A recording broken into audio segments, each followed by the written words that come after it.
तो टॉपिक है हमारा कंसोलिडेशन ऑफ फाइनेंशियल स्टेटमेंट्स। उससे पहले हल्की सी मैंने बात करनी है आपको इसकी बैकग्राउंड बताने के लिए।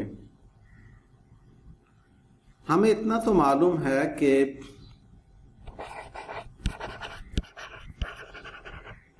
Company style of business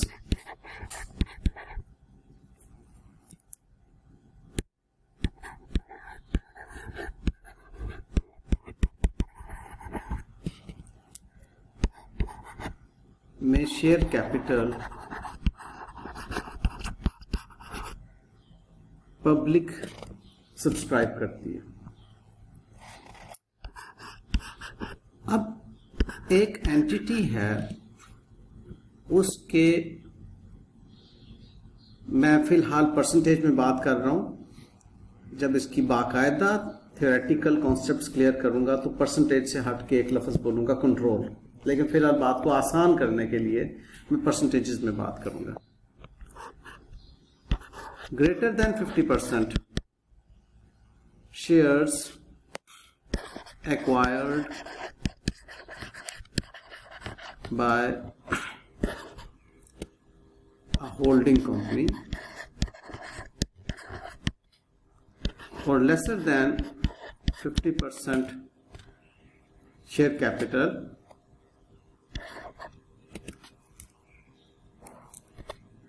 acquired नहीं, इधर मैं लिखूंगा held by so many shareholders। अब बिल्कुल कॉमन सेंस लेवल पे बात करनी है आपने। एक कंपनी में एक एंटिटी के पास मोर देन 50% शेयर्स हैं से 80% शेयर्स उसके पास हैं, और 20% शेयर्स जो हैं वो 500 बंदों के पास हैं।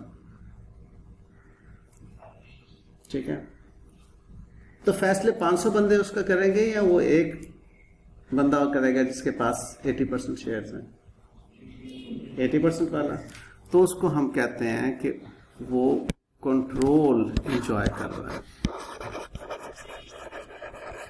उसके पास कंट्रोल है। तो कंट्रोल किसके पास है? होल्डिंग कंपनी के पास। पहले ये बात थी, उसके बाद अगली बात आपने समझ ली। Holding company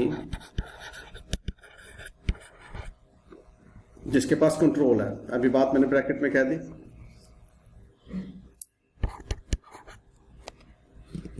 is required to consolidate its financial statements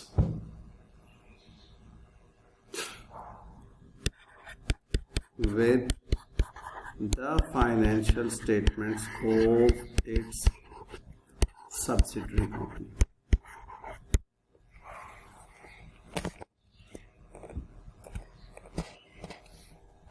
यानी कि होल्डिंग कंपनी के पास अगर 500 रुपए के एसेट्स हैं और सब्सिडरी कंपनी के पास 200 रुपए के एसेट्स हैं, दोनों अलग अलग बैलेंस शीट्स होंगी। इसको बड़ा सिंपल लीजिएगा, और है भी बहुत सिंपल। सब्सिडरी के पास 200 रुपए के एसेट्स हैं, उसकी बैलेंस शीट बनी हुई नजर आ रही है, और होल्डिंग कंपनी के पास 500 रुपए के एसेट्स हैं बनी हुई बैलेंस शीट में। हम उन दोनों को वो दोनों बनी रहेंगी अपनी जगह, ऐसा नहीं है कि दोनों बैलेंस शीट्स नहीं बनेगी। उनके ऊपर एक कवरिंग बैलेंस शीट बन जाएगी। उस कवरिंग बैलेंस शीट का नाम है कंसोलिडेटेड बैलेंस शीट। उस कवरिंग बैलेंस शीट के अंदर 700 रुपए के एसेट्स नजर आ रहे होंगे।